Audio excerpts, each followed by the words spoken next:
So at the request of one of my viewers, I'm going to do a video talking about the Steele dossier. Let's talk about it in today's video.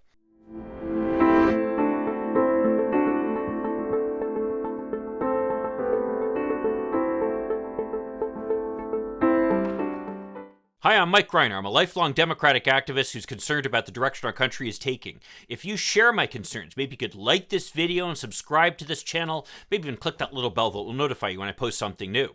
So the infamous Steele dossier is a document that was put together by British intelligence expert Christopher Steele, and it basically details all sorts of allegations against Donald Trump in his relationship with the Russians.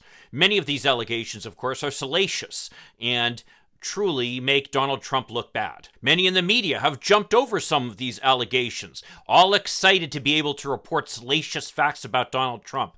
And it's not hard to believe that he does these things. I mean, he's the guy who is taped making the pussy grabber speech, and who had a relationship with a porn star while his wife was pregnant. All that, however, is neither here nor there, because the latest issue with the Steele dossier is that special counsel John Durham, who is appointed by Donald Trump to investigate the Steele dossier, is bringing charges against one of the sources of the dossier for lying to the FBI. Now, let's be clear about something. The Steele dossier was not the source of the investigation against Donald Trump's association with the Russians, nor was it relied upon by the Mueller investigation, and nor, most importantly, did Mueller, in his investigation, exonerate Donald Trump, as Donald Trump and his supporters repeatedly claim. In fact, I'll link to articles down below that detail all of this information. Nevertheless, the Steele dossier has become a bit of a political football, being pointed to by Donald Trump as evidence of the fact that the entire investigation was politically motivated. Well, as with so many of Donald Trump's allegations, there's an element of truth to it that's the basis of the lie. The element of truth is, unfortunately, that there were some examples of FBI agents who took information from the Steele dossier and relied upon it to try to get warrants to further investigate Donald Trump's associations with the Russians. Now, again, it's worthy of note that none of the Steele dossier, however, was the basis for Robert Mueller's findings. And again, Robert Mueller found that there was support from the Russians to help Donald Trump win the election in 2016. He just didn't feel that as a special counsel dealing with a sitting president, given the Justice Department's long-standing policies, that he'd be able to bring charges against a sitting president.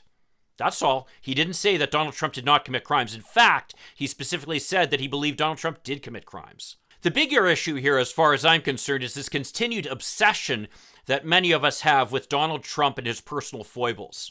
There is plenty of us to attack Donald Trump on without worrying about salacious allegations about his personal life. Based upon his solicitous behavior. I mean, it was once said that Donald Trump attacked everybody except white supremacists and the Russians. So based upon his solicitous behavior to the Russians, it's clear that he has some type of unusual relationship with him. And in fact, his sons are quoted as admitting the fact that they borrowed all kinds of money from the Russians. But to me, the biggest issues with Donald Trump have to do with his policies. Donald Trump has made a mission of destroying American democracy.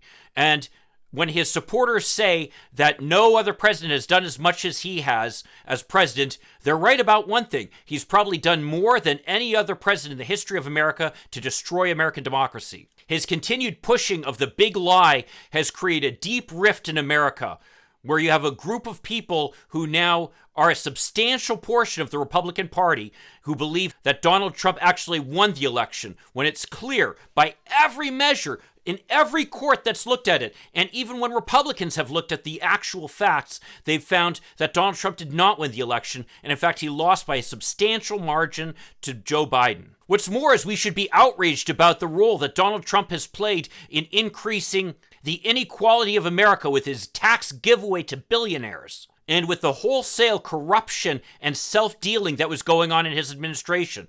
These are the things that we should be upset at Donald Trump about. Whether he had associations with some prostitutes in Moscow, frankly, is beside the point right now. Anyone who doesn't believe Donald Trump is a misogynistic pig, frankly, hasn't been paying attention. But to me, the real issue and the real reason that people concerned about America should be angry at him is because of the harm he has done to our democracy and his efforts to increase income inequality in America. Now, there's no doubt that this report about the criminal charges being brought regarding the Steele dossier are going to be political lightning. In fact, the viewer of my channel who asked me to do a video on this is clearly a supporter of Donald Trump's, who is egging me on, thinking that I would be too afraid to address this issue head on. I'm not going to defend FBI officials who might have taken shortcuts to try to get warrants that they probably would have gotten anyway based upon evidence later on. But what I do want to do is focus also on the big picture,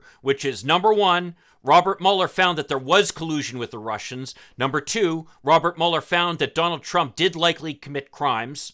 And number three, that Donald Trump was still a terrible president who did incalculable harm to our democracy and gave away billions in tax cuts to billionaires while everyone else was sent to pound sand. Well, if you agree with me or disagree with me, I'd love to see your comments down below. And if you're interested, I'll post a link to another video about some of Donald Trump's recent legal troubles up there. And if you could like this video and subscribe to this channel, that'd be a huge help. I'll see you in the next video. In the meantime, let's hope for continued progress. Thank you.